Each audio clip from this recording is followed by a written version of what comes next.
सकता है या नहीं दिया जा सकता? इस सवाल का जवाब तलाश करने के लिए आज कुरान मजीद फ़ुरक़ान हमीद की मुख्तलिफ़ आयात मुबारका आपके सामने पेश करने की कोशिश करूँगा। कुरान मजीद फ़ुरक़ान हमीद ने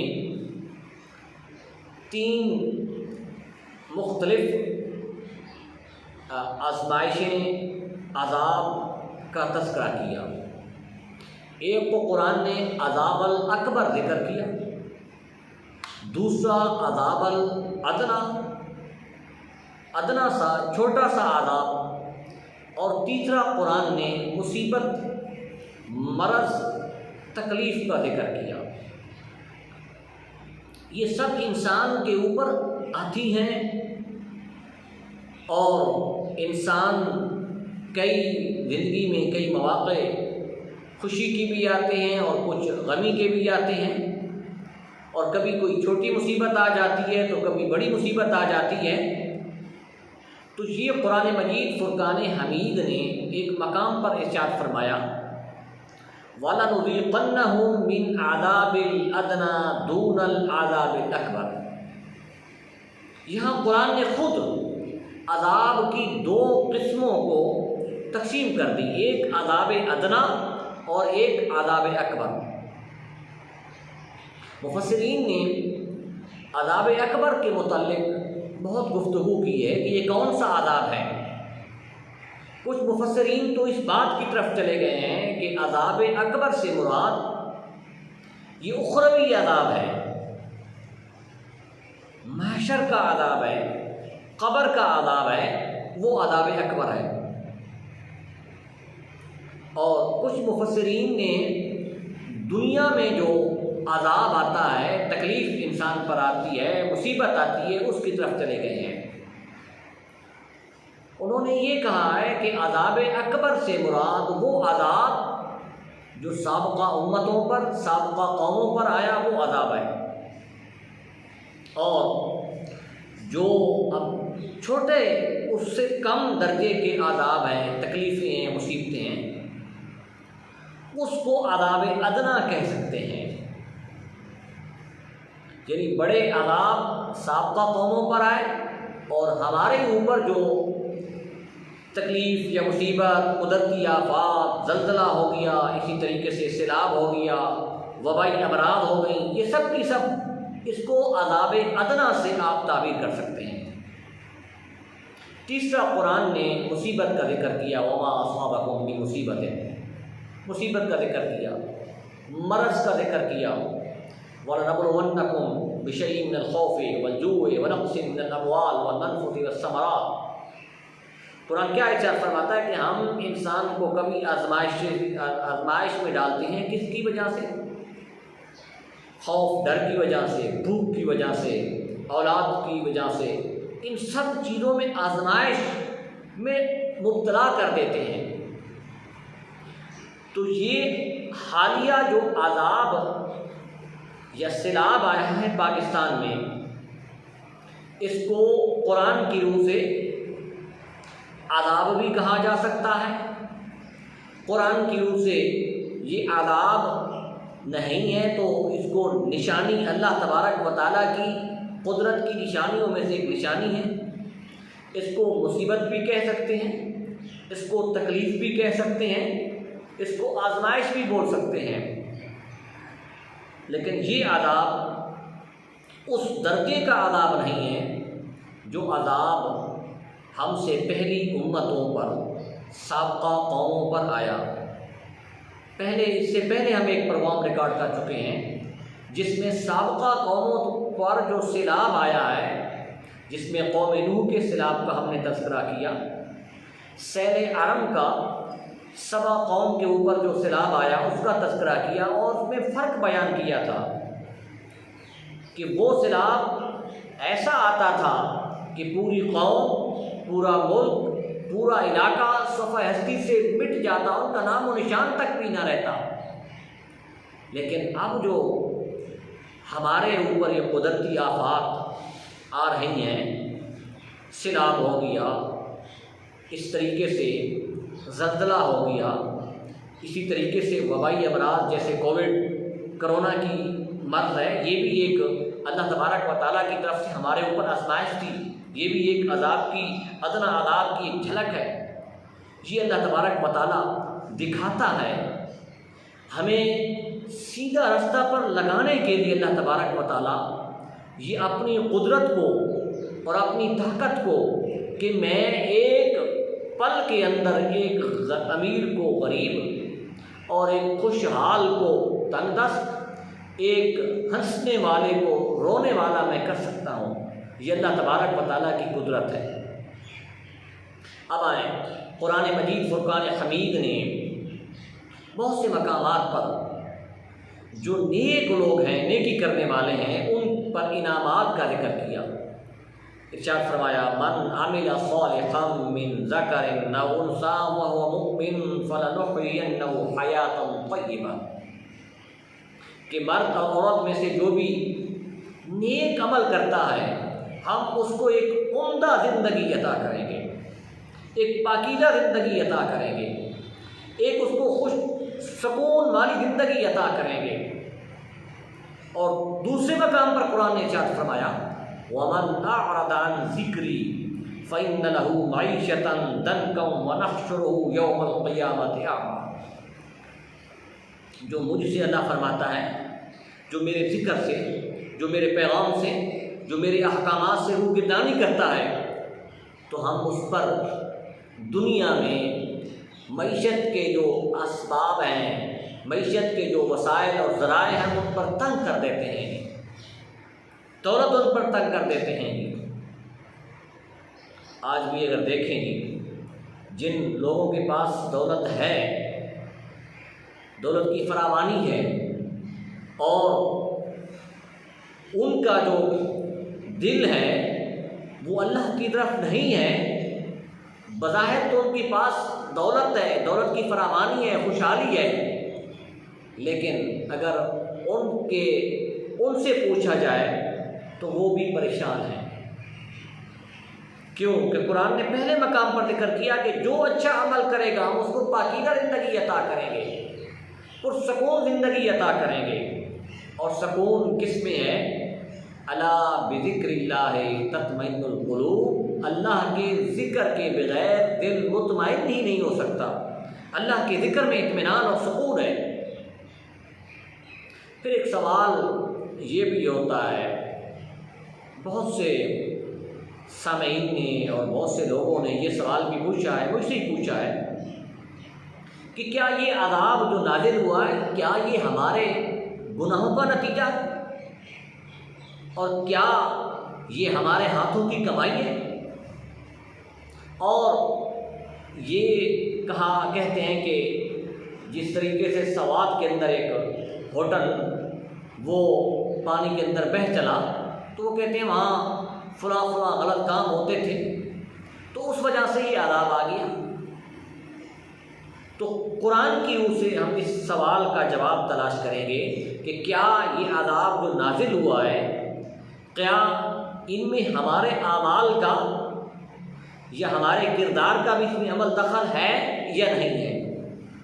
कुरान से पूछते हैं। कुरान मजीद फुरकान हमीद ने इरशाद फरमाया, ज़हरल फ़सादु फ़िल बर्रि वल बहर बिमा कसबत ऐदिन नास लियुज़ीक़हुम बअदल्लज़ी अमिलू लअल्लहुम यरजिऊन। कुरान ने वाज़े अल्फाज में, वाशगाफ अल्फाज में ये इरशाद फरमा दिया कि जब तुम खुशकी पर और तरी के ऊपर, मतलब ये कि ज़मीन के ऊपर या समंदर में जब तुम कोई फसाद देखो, जब तुम कोई हंगामा देखो, जब तुम कोई वहाँ कुदरती आफात देखो, तो ये क्या है? बिमा कसबत ऐदिन नास, ये इस वजह से है कि लोगों की हाथों की कमाई है। जो लोगों ने किया ये उसका नतीजा है।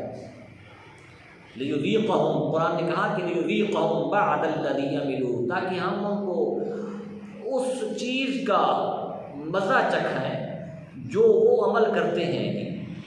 ये अल्लाह तबारक व तआला कभी कभार इंसानों को जो तकलीफ़ें या अज़ाब ये दिखाता है, ये असल में अल्लाह तबारक व तआला अपनी कुदरत भी दिखाता है और साथ साथ अल्लाह तबारक व तआला जो क़यामत की हौलनाकियाँ हैं, महशर के दिन जो अज़ाब होगा, जहन्नम में जो अज़ाब होगा, उस अज़ाब की तरफ अल्लाह तबारक व तआला हमें मुतवज्जे करना चाहता है कि देखो ये तो दुनिया का अज़ाब, एक मामूली सा अज़ाब है और तुम्हारी हालत ये हो गई है, और अगर बड़ा अज़ाब जब तुम पर आएगा तो तुम्हारी क्या कैफियत होगी, क्या हालत होगी। इससे, इस आयत से ये मालूम होता है कि इंसान के ऊपर जो तकलीफ़ें आती हैं, मुसीबतें आती हैं, अज़ाब आता है, कुदरती आफात आती हैं, उनमें इंसान के खुद अपने हाथों का अमल भी है। दूसरे मकाम पर कुरान क्या फरमाता है, वमा अस्वाबकुम मिन मुसीबतिन फबिमा कसबत अयदीकुम वयअफू अन कसीर।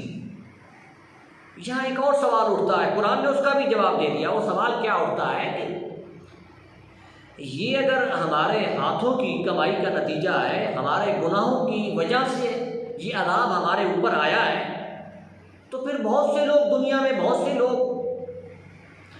गुनाह कर रहे हैं, गलतियां कर रहे हैं, तो क्या उन पर अज़ाब क्यों नहीं नाज़िल होता, सिर्फ हमारे ऊपर क्यों आ गया है। ये बड़ा सवाल है कि जो लोग दूसरे जो गुनाहों में मुब्तला हैं उन पर अज़ाब क्यों नहीं आया, हमारे ऊपर क्यों ही आ गया है। तो कुरान इसका जवाब दिया। कुरान क्या फरमाता है, वमा अस्वाबकुम मिन मुसीबतिन फबिमा कसबत अयदीकुम वयअफू अन कसीर, कि जो मुसीबत तुम पर आती है ये तुम्हारे हाथों की कमाई है, और वयअफू अन कसीर, अल्लाह फरमाता है कि बहुत से लोगों को मुआफ़ कर दिया जाता है। मतलब ये कि बहुत से लोगों पर मुसीबत नहीं आती, तकलीफ़ तक नहीं आती, और जिन पर इस दुनिया में कोई मुसीबत और तकलीफ़ नहीं आती, क़यामत वाले दिन उन पर इससे दुगना अज़ाब होगा अगर वो इस दुनिया में गुनाह करते रहे हैं। फिर कुरान मजीद फुरक़ान हमीद ने एक और मकाम पर इरशाद फरमाया, वदरबल्लाहु मसलन क़रयतन कानत आमिनतन मुतमइन्नतन यअतिहा रिज़्क़ुहा रग़दन मिन कुल्लि मकानिन फ़कफ़रत बिअनउमिल्लाह। ये आप सिलाब में देखते हैं कि बड़े बड़े शहर तबाह हो गए, मलिया मेट हो गए, बड़ी बड़ी कोठियाँ, बड़े बड़े प्लाज़े ख़त्म हो गए, आनन फानन शहर की रोशनियाँ ख़त्म हो गई, आनन फानन लोग पानी के अंदर बह चले, जानवर बह रहे हैं, कारें बह रही हैं, गाड़ियाँ चली गई हैं। ये देखते हैं, इसको कुरान मजीद फुरक़ान हमीद ने ये बयान किया कि वदरबल्लाहु, अल्लाह मिसाल पेश करता है एक बस्ती की, एक शहर की, जिस शहर में खुशहाली थी, जिस शहर में सुकून था, मुतमइन्नतन यअतिहा रिज़्क़ुहा रग़दन, उनके पास दौलत की फरावानी थी, रिज़्क़ आ रहा था उनके पास। फ़कफ़रत बिअनउमिल्लाह, उन्होंने अल्लाह की नेमतों का इनकार कर दिया। यहाँ अल्लाह तबारक व तआला ने ये फरमा दिया कि अल्लाह ने उनको रिज़्क़ दिया, दौलत दी, फरावानी दी, लेकिन उन्होंने क्या किया कि अल्लाह की नेमतों का इनकार कर दिया। कुरान क्या कहता है, वइन तउद्दू निअमतल्लाहि ला तुहसूहा, तुम अल्लाह की नेमतों को शुमार करना चाहो तो नहीं गिन सकते।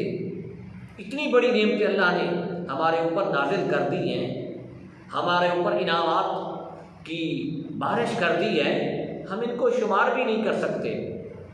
लेकिन इन नेमतों के लिए लाजिम है कि हम अल्लाह का शुक्र अदा करें, अल्लाह की बंदगी करें। तो अल्लाह ने फरमाया कि उस बस्ती वालों ने जब अल्लाह की नेमतों का कुफर कर दिया तो फिर क्या है, फ़कफ़रत बिअनउमिल्लाह, तो फिर उनके ऊपर आज़ाब नाज़िल आ गया। फ़अज़ाक़हल्लाहु लिबासल जूइ वल खौफ़ि बिमा कानू यस्नऊन, तो तो अल्लाह तबारक व तआला ने उस पर भूख का और डर का अज़ाब नाज़िल कर दिया जी। आज भी अगर सैलाब की तबाहकारियों में जाएं तो वहाँ भूख भी है, वहाँ डर भी है। उन इलाकों में किस चीज़ का डर है? डर ये है कि पानी और पीछे से ज़्यादा ना आ जाए।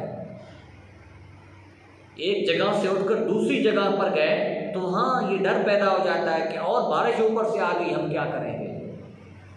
वो डरे हुए भी हैं और साथ साथ क्या है कि भूख भी वहाँ है। इसमें मिन हैसुल कौम, हम सब ने अपने आमाल का मुहासबा करना है। सिर्फ ये नहीं कि जिस कौम पर या जिस इलाके में ये सैलाब आया है, अज़ाब आया है, वही सिर्फ गुनाहगार थे, हम गुनाहगार नहीं हैं।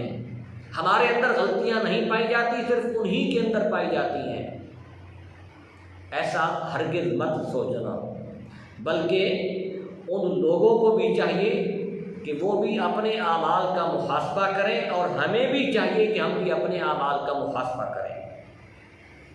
अब इसका हल क्या है कि अगर सैलाब आ जाए, ज़लज़ला आ जाए, कुदरती आफत आ जाए, कोरोना आ जाए, कोई और मुसीबत आ जाए, बड़ी मुसीबत हो जो पूरे मुल्क को, पूरे सूबे को, पूरे इलाके को घेर ले, तो इसका हल क्या है? इस ज़मन में कुरान मजीद फुरकान हमीद की 2 आयत और उसके बाद हज़रत उमर रज़ी अल्लाह ताला अन्हु की सीरत तैयबा का एक वाक़या ज़िक्र करूँगा। कुरान ने क्या फरमाया? वया कौम इस्तग़फिरू रब्बकुम सुम्मा तूबू इलैहि युरसिलिस समा अलैकुम मिदरारा व यज़िदकुम क़ुव्वतन इला क़ुव्वतिकुम। आज हमारे यहाँ साइंसदान और दुनिया के जो एक्सपर्ट हैं वो इस बात पर सोच रहे हैं कि ये पाकिस्तान में मौसमियाती तब्दीलियों का नतीजा है कि बारिशों की जब ज़रूरत होती है तो बारिशें नहीं बरसती, और जब ज़रूरत नहीं होती तो ओवर बारिशें, ज़्यादा बारिशें हो जाती हैं। गर्मी कभी ज़्यादा हो जाती है तो कभी बिल्कुल। ये मौसमियाती तब्दीली है। वाकई हम साइंसदानों की इस बात को रिजेक्ट नहीं करते, उसको तस्लीम करते हैं। तो उसके लिए उन्होंने जो तजावीज़ दी हैं उस पर अमल करने की भी ज़रूरत है। दरख्त लगाएँ, ये दरख्त लगाना सुन्नत नबवी है जी। अपनी फ़िज़ा को, अपने शहर को, अपने मोहल्ला को, अपने घर को साफ़ रखें। सफाई निस्फ़ ईमान है। रसूल पाक सल्लल्लाहु अलैहि वसल्लम ने सफाई पर बहुत जोर दिया है।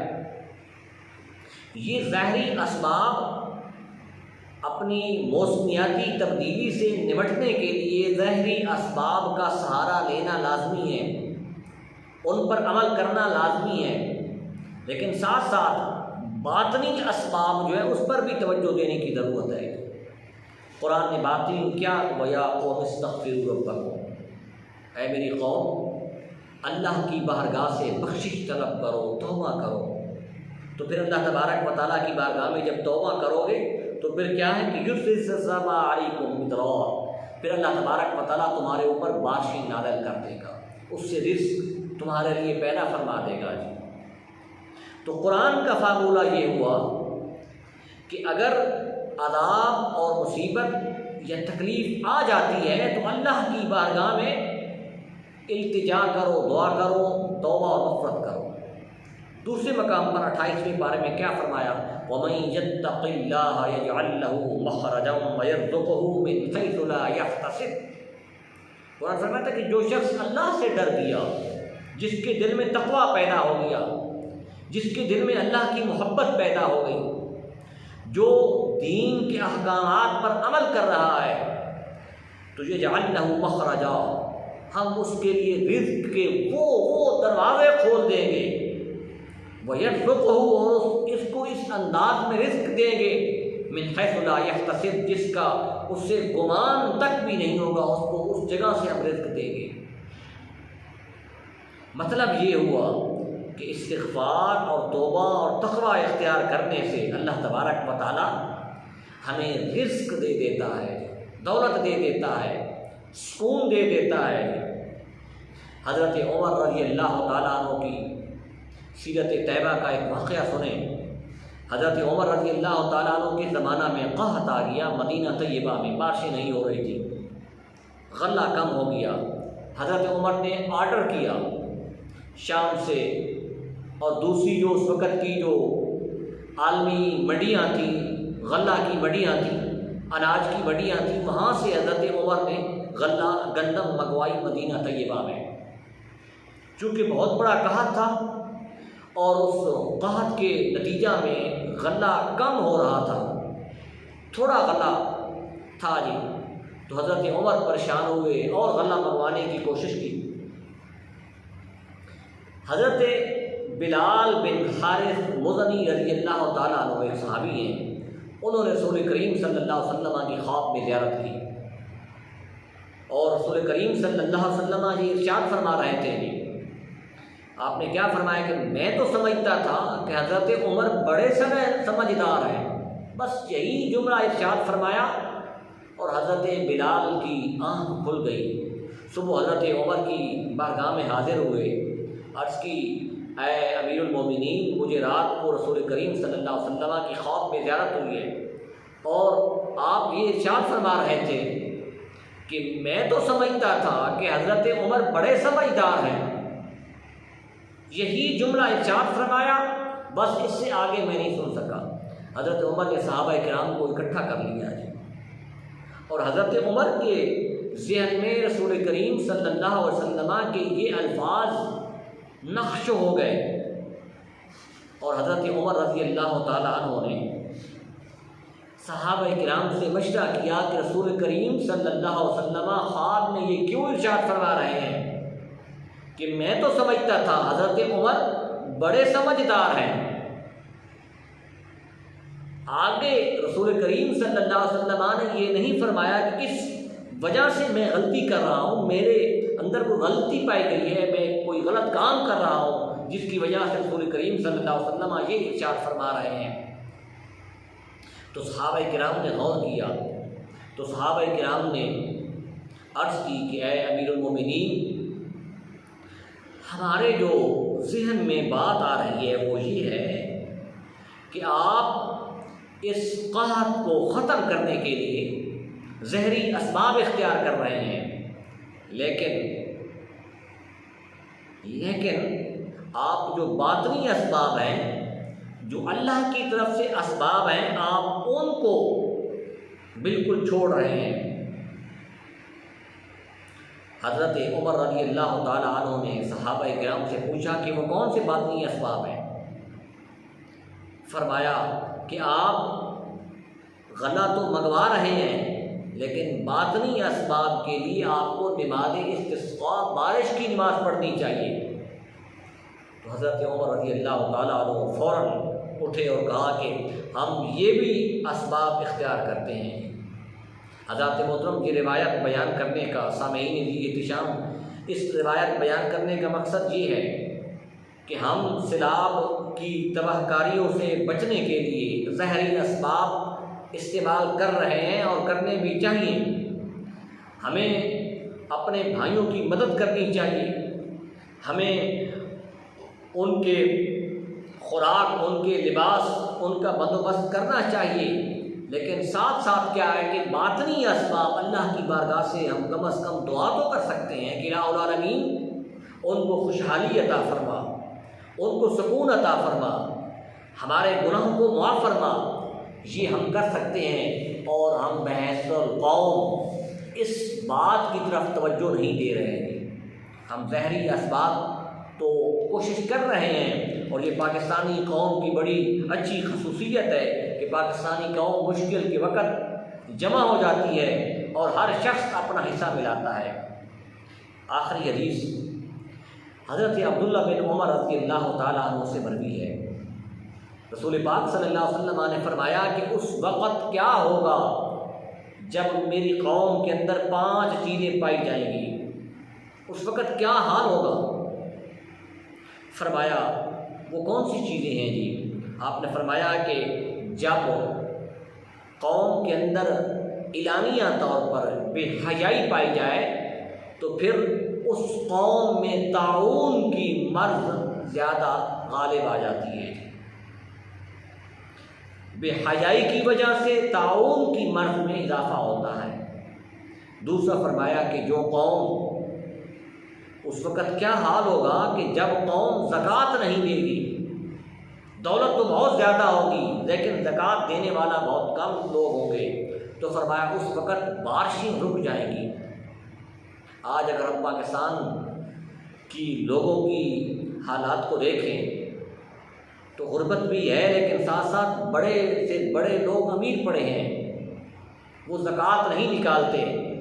तो हदीस की ओर से जब ज़कात नहीं दी जाती तो बारिशें रुक जाती हैं। तीसरा फरमाया कि उस वक़्त क्या हाल होगा जब कौम में नाप और तोल में कमी बेशी शुरू हो जाएगी। आज हम हर चीज़ में डंडी मारते हैं, कारोबार हमारा बददियानती पर, ख़यानत पर और झूठी कस्में उठाने पर हमारा कारोबार बढ़ता है। जी हम चला रहे हैं, कारोबार चला रहे हैं। फरमाया कि जब नाप तोल में कमी बेशी की जाती है तो फरमाया उस पर क्या क्या मुसल्लत किया जाता है। क़हत साली उस कौम पर मुसल्लत की जाती है, रिज़्क़ की तंगी उस पर मुसल्लत की जाती है। तीसरा फरमाया कि उस कौम पर बादशाहों का जुल्म मुसल्लत किया जाता है। आज देखें हमारे हुक्मरानों के रवैयों को देखें, हमारे हुक्मरानों ने अवाम पर किस तरीके से महंगाई के बम फेंके हैं। तो ये भी हदीस मुबारका की ओर से इसके पीछे एक वजह ये भी है कि हम खुद जो हमारा रवैया है, हमारे जो आमाल हैं, हम उस पर तवज्जो नहीं करते। चौथा फरमाया कि जब उमरा और काजी लोग अल्लाह के हुक्म के बग़ैर अपनी मर्ज़ी से फैसले करेंगे तो फिर फरमाया उन कौम पर दुश्मन मुसल्लत किया जाएगा, उस कौम पर दुश्मन मुसल्लत किया जाएगा। यानी कि जब आप सालिस हों, जब आप फैसला फैसला कर रहे हों तो उस वक़्त फ़ैसला कुरान और हदीस के मुताबिक होना चाहिए, उस अंदाज में फ़ैसला होना चाहिए जिस तरह रसूल करीम सल्लल्लाहु अलैहि वसल्लम फरमाते थे। आखिरी फरमाया कि उस वक़्त क्या हाल होगा जब कौम अल्लाह की किताब और सुन्नत रसूल सल्लल्लाहु अलैहि वसल्लम को छोड़ देगी। तो फिर क्या है कि उस कौम में आपस में झगड़े पैदा हो जाएंगे, वो कौम आपस में दस्तो गिरेबान हो जाएगी, घरों में झगड़े पैदा हो जाएंगे, मुआशरे में झगड़े पैदा हो जाएंगे, कौमों के दरमियान झगड़े पैदा हो जाएंगे, कबीलों के दरमियान झगड़े पैदा हो जाएंगे, एक शहर का दूसरे शहर के साथ झगड़ा पैदा हो जाएगा। आज देखें हमारा मुआशरा किस तरफ जा रहा है। मुआशरे में कितनी देखते हैं कि भाई भाई का कत्ल कर रहा है, भाई का बहन से झगड़ा है, बहन ने भाई पर अदालत में मुकदमा किया हुआ है, बाप और बेटा अलग अलग जज के सामने पेश हो रहे हैं। इस सब की सब वजह यही है कि इसमें कि हमारे जो आमाल हैं उसका भी इसमें दारोमदार है।